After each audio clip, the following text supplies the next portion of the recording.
The lineup is set for the Coppa Italia semi-finals, and I tell you what, the Italian FA will be delighted with what's been served up. It will be Napoli against Inter and AC Milan against Juventus.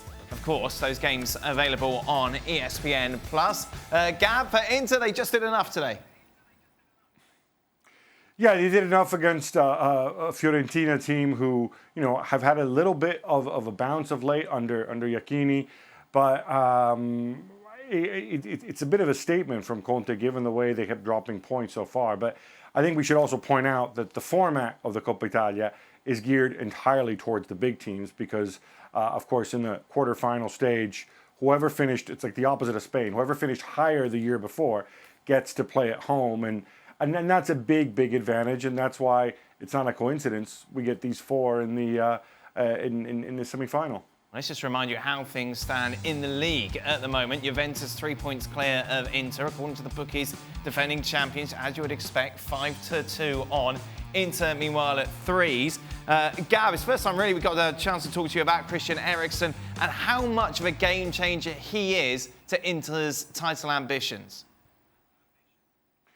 Well, look, I'm really curious to see how he uses him. We saw him in this game. He played him in that three in midfield. I don't know if that's a permanent fixture. It would seem to me that if he uses him that way, he's the alternative to Stefano Sensi.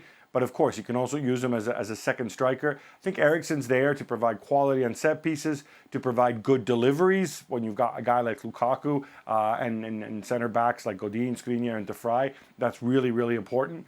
And just in general to kind of be sort of a senior thinking head in midfield. If you look at that midfield, you've got kids like Barella and Sensi. You got a guy like Brozovic who's been around, but hasn't ever necessarily won things. Conte really values experience, and I think he just raises the level qualitatively and gives him another option in the middle of the park. Is he the dynamic, strong midfielder that people say Inter needed?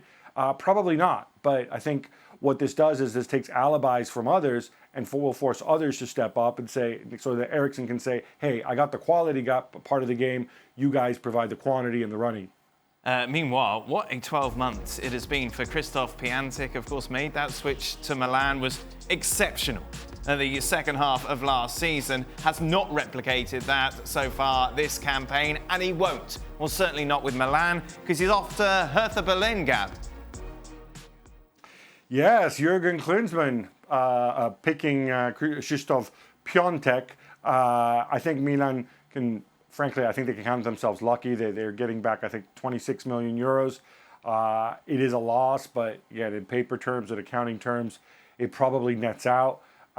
It was pretty clear that he wasn't going to work in this sort of framework.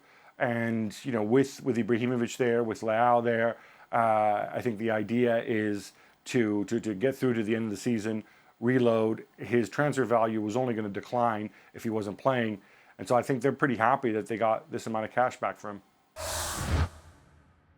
Well, thank you very much for watching ESPN on YouTube. For more sports highlights and analysis, be sure to download the ESPN app. And for live streaming, premium content, and let's not forget as well, ESPN FC 7 days a week. Subscribe to ESPN+.